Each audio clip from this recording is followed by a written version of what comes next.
everybody. This week we have a very theatrical one where we discuss why I don't like Wicked Act 2. And other things. We have a respectable guest with us on the show today where we talk about art making, we talk about process, we talk about entrepreneurship, and Selling it to Hulu. Oh, I was going to say a rosebud full of... What's that saying? Say it in unison. Rosebud full of... Hey, when you call in and leave us a voicemail, just pick it up. Pick up the pace. And maybe if you're drunk, maybe think, hey, do it the next should day. I do this when Do I'm it the morning sober? after. Maybe write it as a note on your phone and then call and read that note if it makes sense. BenDelaCreme is on the show with us today. Eat a...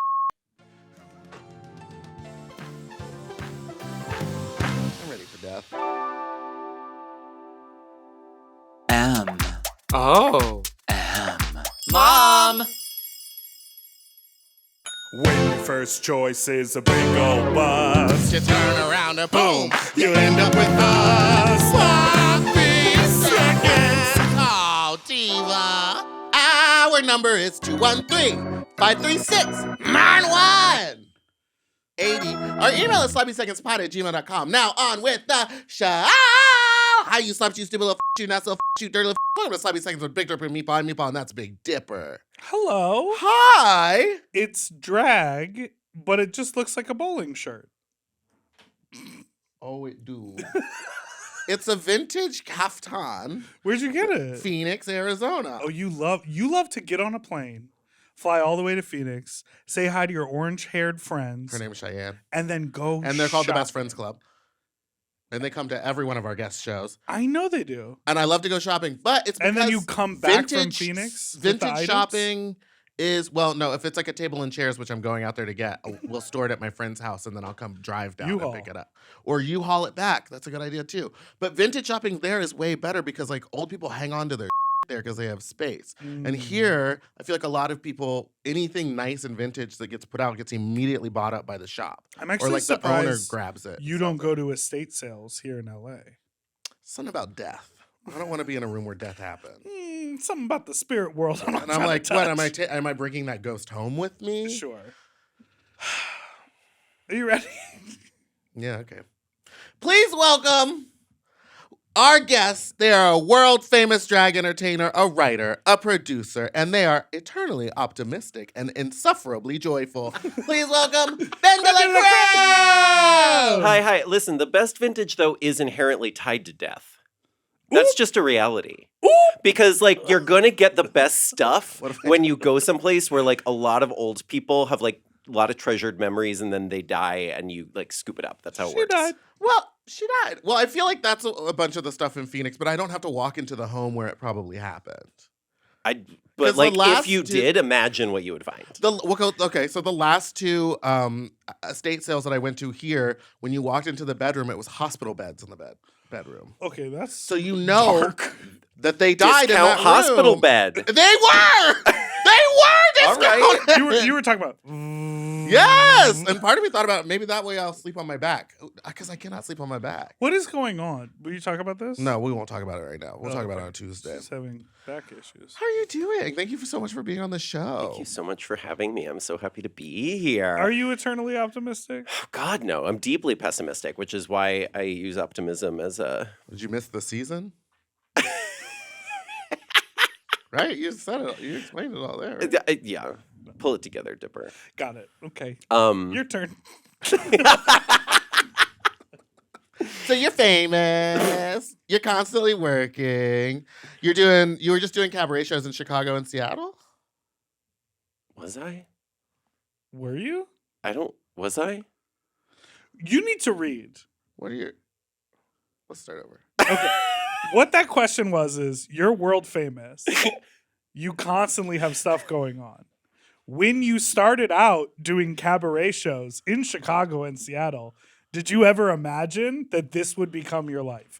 That's what that question is. We'll go over this later because that's not how this is worded on this outline. And I'd rather just sit here and shoot the shit with you.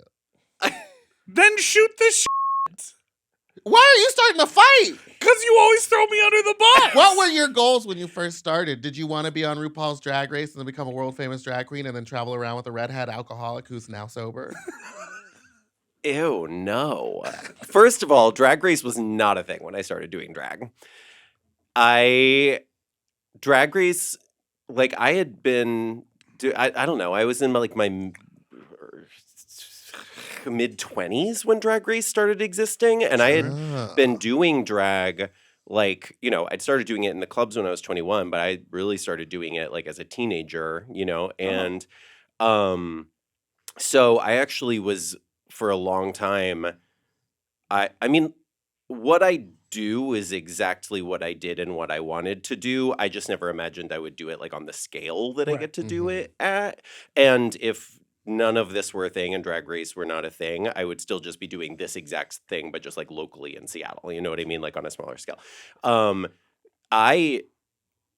For the first like few seasons of Drag Race, people were like, you should audition, you should go on there. And I was like, but it doesn't highlight what I care about drag. And it's like, and it felt like a shortcut. I was like, all the queens I admire, Varla G. Merman, Coco Peru, Jackie Beat, Sherry Vine, all these people. They worked their way up, and that's why they're as I wouldn't say up. Well, on a steady diagonal. Yeah. And and the reason they're so talented and have the skills that I admired is because they like figured it out step by step. And I felt like Drag Race would be like a shortcut, and then all these people would see me before I was like a fully formed, you know, like deserving of that audience, kind of like how I felt about it. And then I was talking to Varla G. Merman, and she was like, oh no, I absolutely would have done that if that were an option to me. And that's when I was like, oh, okay, I guess I'll do that. Interesting.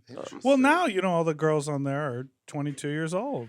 And that is reflected in their abilities and skillets. I mean, that is a thing for sure. You know what I mean? Like the thing I just said is a thing where it's like there are a lot of girls who are like, they're young and they're fresh and they're up there, and there's a lot of like awesome things about what they do. And also they don't have a ton of experience to draw from. Right. Yes. Which is also why it becomes just like them referencing Drag Race. Like Drag Race is just a dying star folding in on itself. Yeah.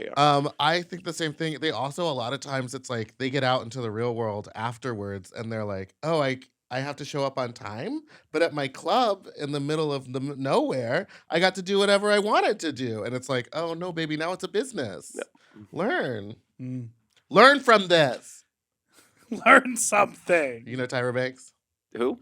Exactly. Tyra Banks. Not a drag queen, the lady. I'm familiar. She screams at people. She does. So you didn't imagine it to be on this scale.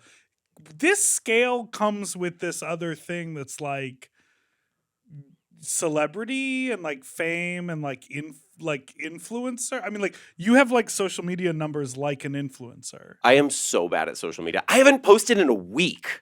I realized today I haven't posted in 1 week. I only post once a month usually.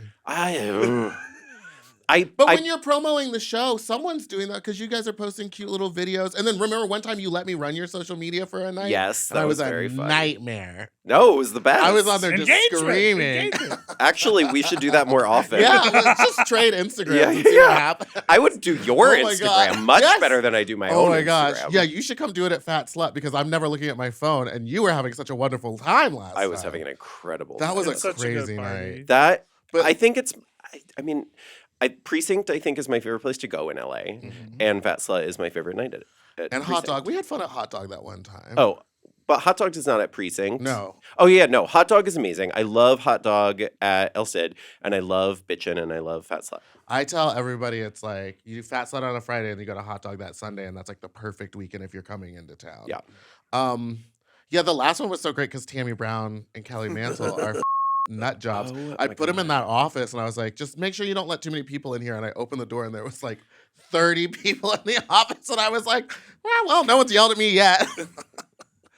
It's a good time. It's good vibes. So, yeah, but I want to talk about this influencer thing. Oh, yeah. Because I think it's funny, like, because you're so well known, you have numbers of an influencer, but like, you're not out here doing... oh, this is my skincare routine, Or and this I'm is going my to that, Dr. or- Johnson today, and he's going to inject my face. Right, or I mean, that is getting a largely just BBL. because nobody's offered. Like, No. if somebody, What? Don't you feel like that's not your vibe, though? well, I mean, not really. Could be for So the I guess right that's amount. that, right? Like, that's the like buttoned up optimistic vibe too, right? It's like the thing turns into the thing because Right. it's the thing that people believe in. Because we so all it think you're so respectable. you all think You I'm are such a so respectable. I am though. very respectable, but I'm not a prude. Those are two different things. But I I feel guess like they people are. treat me like I'm a prude because I am respectable. You're Are not there still things- a virgin? No, we were just talking about cummy rosebuds before we started We talking were. on here. But Are not there- yours. No, not mine. I'm respectable. How do you win? are there, I don't like okay, this but- game. You can't win. That's not part of my brand. yeah, okay. It's just confusion. That's part of your brand. Do you feel like there are things that you wish you got asked to do? You're like, huh? Why do people not think of me for that? Like in the world of gigs. Like, oh, why don't they ask me to host Porn Idol like all those other queens do? Or Oh, like, no, do you girl, know what I mean? have done porn. Oh, Yeah. you have. Okay. What? Does it smell? It's just the. Do a lot of British people listen to this? No. Okay. I can look it up. We right pull now. we pull numbers, but not British numbers. Drunk British people, listen, they're a lot. They're She's kind of my about to favorite. go in. Well, they also start drinking when they're 18, so they really Yeah. lay down a good base. But like Lay down. like those events at Heaven, Porn Idol and GAY. I mean, like those the interacting with those people is like next level. Like that is why I don't like. I love the. I also will say, right, because like Porn Idol's the thing where everybody like gets fully naked and it's just like whoever, right? Yeah. Right. And I loved that. Like I loved the variety of people who were up there and whatever. And what I didn't love is that I would be like encouraged to be like to like make fun of them. And I'm like, no, I want to be like, that's awesome. Yeah, good for You know? Like, Yeah. you're being butt ass naked twirling Yeah. on a pole. Like that Exactly. takes real courage. Yeah. I would make fun of them. But well, that's my judge. yeah. Because I'm respectable. well, Mrs. Robo. Because I'm respectable. yeah. Well, you know, you put what you want to see into the world. I guess if that's what you want to perpetuate, then good for you. Yeah, Yeah. thank you so much. Thank you so much. I'm glad you're what's making your yours? own Okay, decisions and forging your own way. United Kingdom, 7% of our listeners are in the 7%? United Kingdom. How many? 7%. 7. All right. Feels like low. Not 7 people, 7%. All right. 7! Well, I don't know. Maybe they're a respectable British contingent. I bet they are. I bet they aren't. Yeah, We that's did a true. dating show with Dipper one time and wasn't the winner from the UK. Yes, he was. He was from Manchester. And he was not respectable. He would have probably loved a gaping cummy rosebud, I believe was what He we was were hoping to calling it. gape and- He was trying to and- gape and come in yours. Yeah, that's right. One of Gape and come in yours? yeah, he wants to put his gape in it. I no, love that image. How? You got to be flexible to be able to pull your legs back so you can do the good old butt bump. It's got to be like at the end of that one movie where they have the double-ended dildo and you're just both. Have we talked about that new topping or like bottoming from the top sex position I've been seeing all over Twitter? Oh, yeah. What does that mean? Have you seen? So like with anal sex, I wish we had the dolls. what? I said I wish we had dolls. Oh yeah, with anal sex. Okay, explain anal sex to me. It's when the anus is penetrated. When an anus loves an anus very much. Yes, when two ani are obsessed with each other's Okay, all right. Instagram accounts, and they do a brand deal. Okay. The dicks go in each other's butts. No, where the one person is laying on their back with their knees up hmm and Their their dick- hard Oh, yes, Up I into have the seen air, this. Okay, and yes. then the the other person on sits top of them like a Yes. chair. sits and bounces. So But it like the looks- legs are forward. Yes. Yes, I have seen this. So it looks I find like it fascinating. the person who is the top, but they're actually getting penetrated. yeah, I didn't know what that was called, and I was don't like, know what it's called. and I'd say it's it's called a like Freaky Friday. Yeah, because you switch positions. yeah, you get to experience You each get to- other's lives. yeah. You walk in each other's shoes, and then you come back having learned a valuable lesson, and you can Yes. understand each other on a deeper level. And you can play It's guitar. actually deeply intimate and very romantic. It looks like it. It looks like it. Who's Lindsay Lohan though? You know what I mean? I mean, that's fairly clear, isn't it? The Jamie Lee Curtis versus Lindsay Lohan. Let's be real. Yeah, it's the redhead. Speaking of redheads, you and Jinx sort of carved into history as a duo, right? You work together all the time. Yeah. You're comedy partners, you're stuff. writing partners, and you've done tours and shows together. How did that come about? Like, how did you decide, like, oh, we're besties, let's do this? Well, Jinx and I have known each other for a very long time. We were friends in Seattle before either of us were on Drag Race. Oh, okay. And we worked together. She graduated college. I was producing stuff in Seattle. We both had been told about each other. Her like favorite theater teacher ran a solo performance festival that I was in. And she told me, I have this student that's about to graduate that I think you should meet, and told Jinx, like, there's this drag queen in Seattle that I think you should meet. Anyway, I went and saw her do a show with Major Scales, her music partner, and it was so good that I said, well, we're either going to start working together or we're going to be like rivals. Like, those are the two options. So I cast her in. So you said, we're going to be best friends and you're going to work together. Well, I said, I'm going to be your boss. And I cast her in my holiday show. So the first thing we did together was a holiday show. That is so fun. And that was a holiday show that I produced in Seattle. I did for 10 years. And then when it was time for me to move on from that project, I don't know. I asked Jinx what she was up to. I was like, I want to do another holiday thing. Let's try this. I don't know what we'll do. I don't know if anybody will want to see it. We did like 10 cities. We played pretty small rooms. And it just made a lot of sense. And the demand got higher. It grew exponentially. And it's been a really interesting journey because it's, I don't know. There's something about us as a duo that people really respond to. Over the years, how we work together artistically has really built. Like, I think our work gets so much stronger every year, not just like little bits, but like if we look at 2018 versus now, it's like we've really learned how to like make together in an effective way. But also, we've had this long friendship that it has this element of that, that hard stuff, that competition and stuff that you like come up against, like that we came up against early on, that Drag Race culture encourages. We're constantly being pitted against each other, like in front of each other. Like, I can't tell you how many times people will say something to me trying to get me to say something negative about her. It's really wild. Meatball cross those as a question. We'll just scroll down. But it's like, so artistically, this thing has happened and developed, but also what it's allowed us to do personally is pretty phenomenal. Like, there's a certain kind of intimacy and trust that only happens with like high stakes art making. Yes. Sure. Right? It's really vulnerable. There's a lot of people with eyes on you, and when you're just two people on stage for 2 hours, I mean, we have an incredible cast of dancers, but really energetically it relies on our relationship. Right. And that's a hard thing to pull off, and as a result, we've had to get really deep with each other as friends. We've had to really go through it. I mean, we've had to have full-on blowout fights and come out on the other end. Yeah. And that's a really special relationship. And she has always felt like family, but it's like in a very deep way now. And I'm really grateful for that. Friends could never be us. You know what I mean?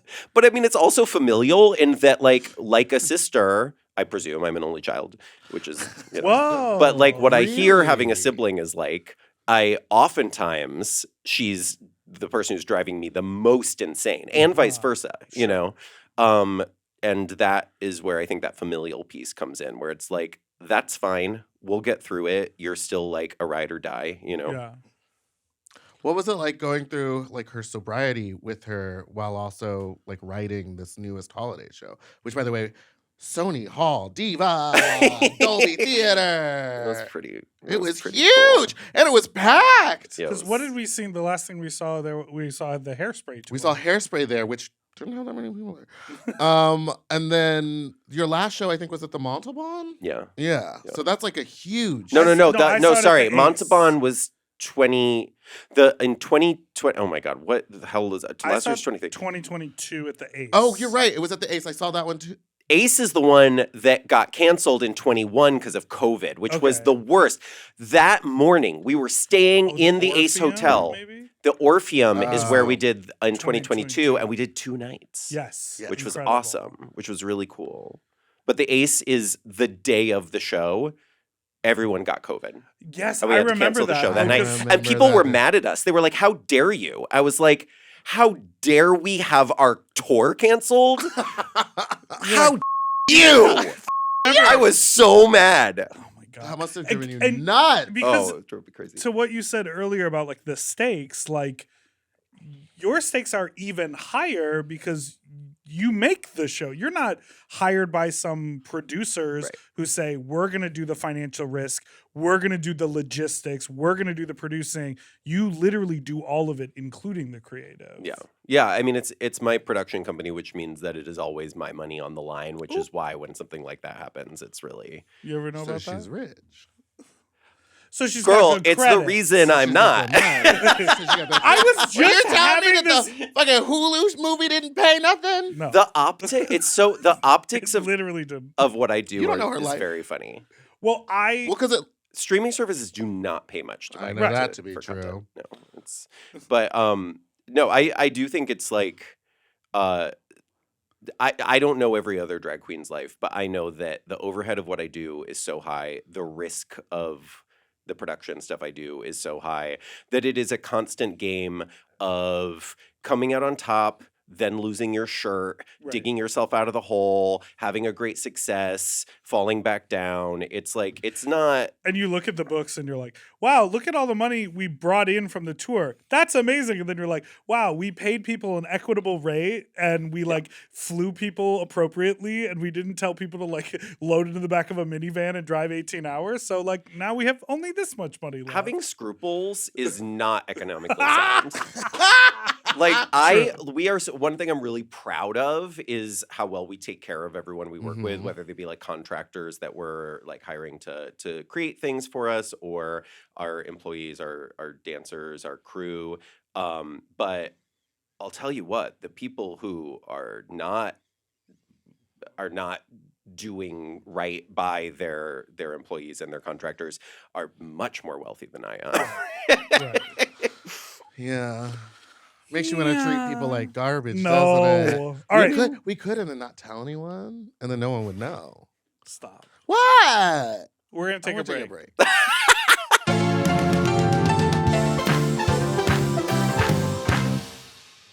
And we're back.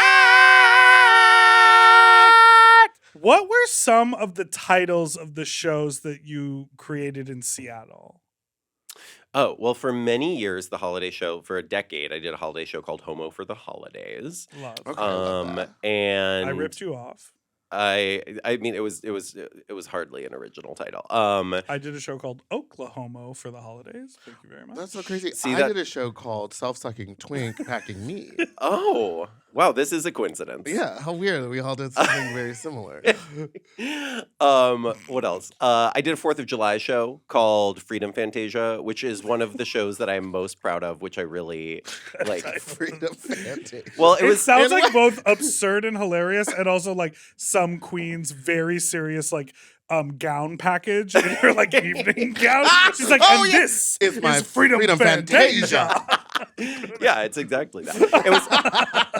That's a show I miss. I'm very proud of. I would never want to remount it in today's like political climate because like Oh, how. sure. But it was a show that was like 4th of July is a weird holiday, and so it Yes. started out as just like a bunch of at the top.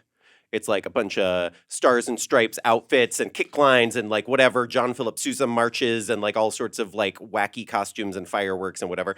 But then, as it progresses, it's like Dela finding out about American history as she's celebrating it. So then I have to like learn about genocide and slavery from a bald eagle puppet, So that's my brand, right? Yeah. Is like, It is is that very- Dela Education. starts, well, that she also like, that's why she's eternally optimistic. And that's why she's like so bright eyed and naive and willing to go along with things, is because then you can really make her go through it in Yeah. a show to learn something, and that's like a fun journey. So That was another one. And Freedom then Fantasia. I'm still trying to bring back my old Halloween show in some form, but What was it it called? was called Gaylord Manor, and it was it's like based on like mid-century haunted house films, and people ask me about people. It only ran in Seattle, but people in Seattle ask me about bringing it back all the time, and it's like the most. It's the thing I've written that's most like a traditional play, and I really miss it, and I'm working on figuring it out in some form. And You it's should just do because of it. its proximity You to should the get holiday Peaches show. Christ involved too. She's a ooky spooky. Oh, Peaches is incredible. Yeah, no. But I actually think what I want to do is revamp it. To just not because it doesn't have to be Halloween specific. It's an ode to horror, Right.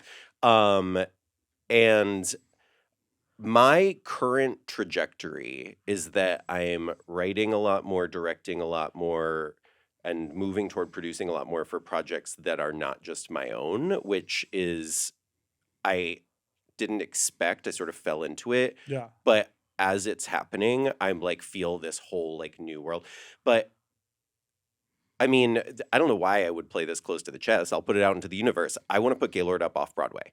I want that do show it. off Broadway. I don't care about being in it. I'll originate my old role, but then I just want it to be a show that exists that I wrote and directed and I'm super proud of. Yeah. And that's the kind of stuff I want to do. You know, I directed Monet Exchange's last solo show. I'm writing And that one did so well. And she's she's just wrapped up a run at Joe's Pub in New Pub York, and again. and I think Amazing. that And it show was at that the festival, Edinburgh, yeah, Festival, that's where it and she premiered. like got like standing ovations every night for it. Yeah, So and good job to you. thank I'm you. sure Well, I mean, she did an amazing job, and I helped her write it, and and we had an incredible time. And it's really what I've discovered is how much fun it is to help somebody else. less fortunate than you. Well, You know what I mean? somebody who maybe just needs guidance to do to do something more theatrical and to make it like Monet's show doesn't look like one of my shows. It looks like Right. the best version of a Monet show. And the fact that that's something I'm good at helping people tease out is something that really satisfies me and that I'm Yeah. proud of and I want to keep doing more of. I have a big co-writing directing project next year that I don't think I'm allowed to say out loud yet, but that I'm very excited about. Secret project. Secret project. But it is that thing where like, we've talked about this before when you as a creative person, sometimes when you've been doing your own thing or been in your own world for so long, you can go like, how am I going to do this again? But then when you look at someone else, you're like, oh, I clearly see the vision. It's X, Y, and Z. No problem. Yes. That's like a really cool realization to have. Yeah. And it's nice to like sort of be able to identify those like superpowers that like you feel really strong. You know what I mean? Like I'll never be the best singer. I'll never be the best dancer. And the more I like stop wishing I was and just start being like, oh, but I am the best at this. Yes. And that is so freeing to like stop clamoring to be the best at everything, Just accept where you're at. Start spreading the news. Start spreading the news. How was it working on Drag Me to Dinner? You were like a huge part of that. Yeah, it was really interesting. It was like very cool and an honor that Neil Patrick Harris reached out to me, and he reached out because he had seen the holiday special and he really liked that and he liked my sensibility. I was like grateful to hear that he wanted like a drag queen on the inside working behind the scenes because it's all too often that is not the case. We're just Right. we're just what's being passed down the conveyor belt. I got to work in the factory. I get to wear the hairnet. But I learned so much just being on a television set in that capacity. And my job wound up really being very different from what I think any of us thought it would be, because it was this first time project. I think there was a lot of like finding out what it was as we Yeah. did it. Mm. And so initially my job was more as like was going to be more like writing and consulting and like doing joke punch-ups. And I got pretty much fully moved instead into the role you saw me in, which was like on the floor, Producing it. producing Yeah. with the queens. And it really just sort of fell into place in that way because of course, I was the only person who actually knew what the queens needed, and I Right. actually knew how to support them in the way that would like get the best results. I knew how to like. I knew what it takes to pee and how long a pee break needs to be.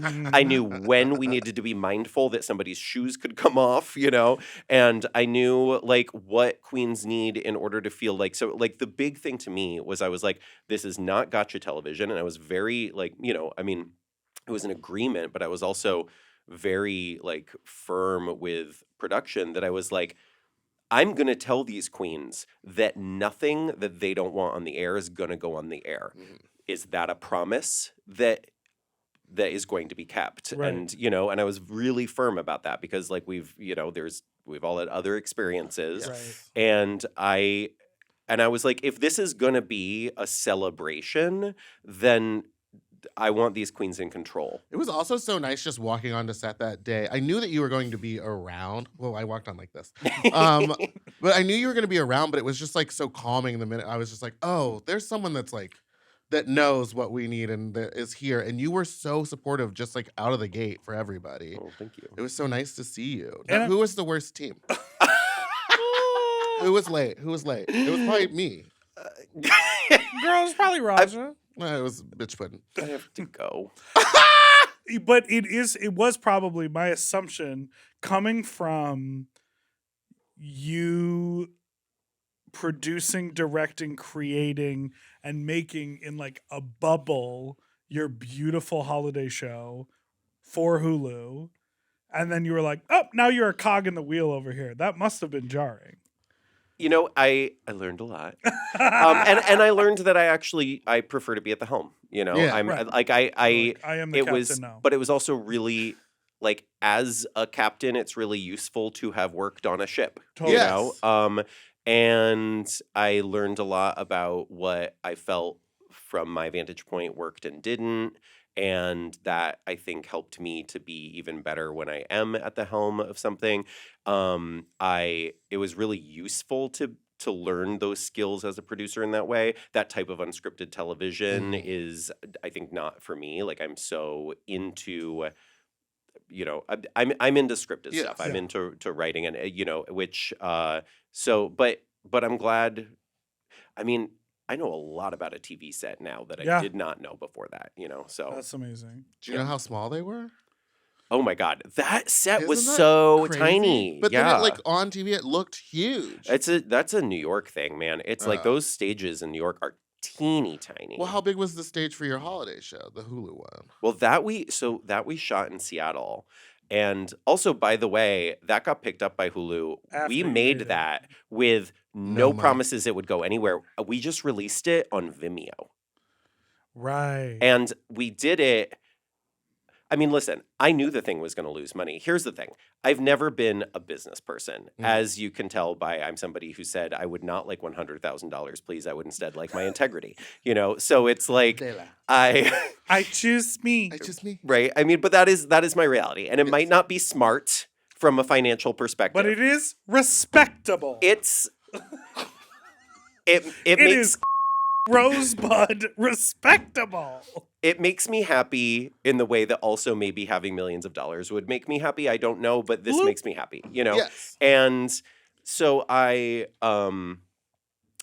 We can always go back. And you're a show woman. You need Well, to be the- on the stage. well, and so with the holiday special, I put my own money into it. There was no guarantee it would ever make any money, and it was just because we didn't have anything to do that year. I wanted to keep the brand in people's eyes and ears, and I wanted to make a cult movie. I wanted to make the thing that I felt like was so weird and specific, people would want to watch it over and over again. And even if that was like a small amount of people, it would like dig into people the way like Psycho Beach Party is my favorite movie that I will rewatch constantly. Oh. Yeah. And You're dark. Psycho Beach Party. oh my God, have you seen it? Yes, I had to watch it. I think for Dragula, we were watching it on like the tour bus or something. It's so camp though. I love good. it. I'm about to go see Charles Bush in New York, and I'm so excited about it. Ah. But yeah, it's what am I talking about? Oh, right. cult movie. Anyway, movie. it was never going to make any money. And then Hulu picked it up, and that helped a lot. But streaming services also do not pay a ton. What other like pieces of media were really formative for you, like coming up with an aesthetic? Because you do have a little bit of like a vintagey throwback sort of. It seems like you're drawn to that, like a little rockabilly almost, a little. Well, what are things that Little when you were respectable whore. when you were growing up? Or I mean, I whatever? attribute that to. I mean, I grew up in the '90s, and the '90s was obsessed with the '50s and '60s. Yes. Right. And drag in the '90s was obsessed with the '60s, right? Like it was. I mean, when I first saw the Wigstock documentary, Mhm. right? All those queens were referencing that era or like that surrounding era, right? It's like, I mean, Bunny's a '60s girl, Varla Coco, all their looks are like 60s like lifts, you know? They really are. And um, Jackie Beat was there too. and And her look was A t-shirt and a choker. it was timeless. And a mohawk. yeah, It was timeless. rotund. And you know, like called Jackie fat. No. Bitch, look at you. Look at you. Continue.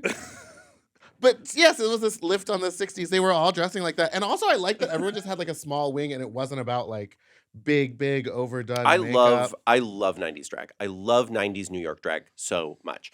And I feel like that was hugely inspiring to me. But also like Pee-wee's Playhouse, which is also like a 50s, 60s riff, right? It's like Right. that is the show that like I am constantly referencing.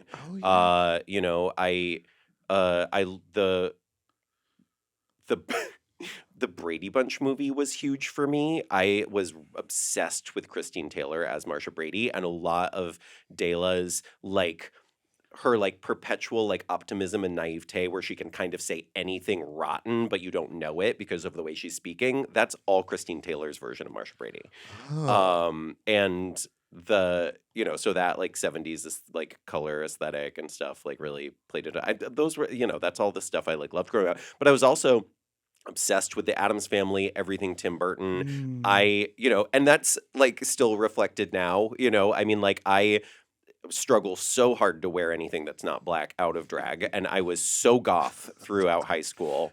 Like I was literally just all black eyeliner, like and so those were always sort of the two things I was drawn to, is sort of like really morose, dark, stylized comedy and these like really bright, colorful, vintage, like chipper things. I love that. I love that. I think about that a lot because like it's a little bit of a, sometimes I feel a little embarrassed by it, but I've said it many times before that like Austin Powers was such a huge, impactful like movie for me. Mm-hmm. And so many, I think the reason it was is it's what I had access to, but it was all of the references in that film was actually what I was connecting to. Yeah.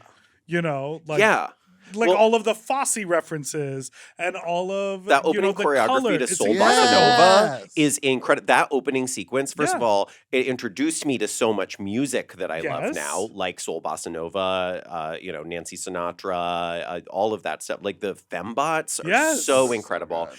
But it's exactly that thing where it's like what we fell in love with were the things it was referencing that we didn't know about yet. And what I think is really, I'm grateful for that. I think the queens I admired instilled in me was to go back and learn the reference. Yes. Yeah. And I think that is something that's missing a lot in contemporary culture, is referencing something that is actually like 14 references deep. Right. Yes. Well, like Beyonce taught a lot of children should do that on Renaissance. She sure did. She was like, "Oh, I'm sampling this music. Go listen to the real one." Now all these queens are gonna go country now because she's doing Act 2. That's true.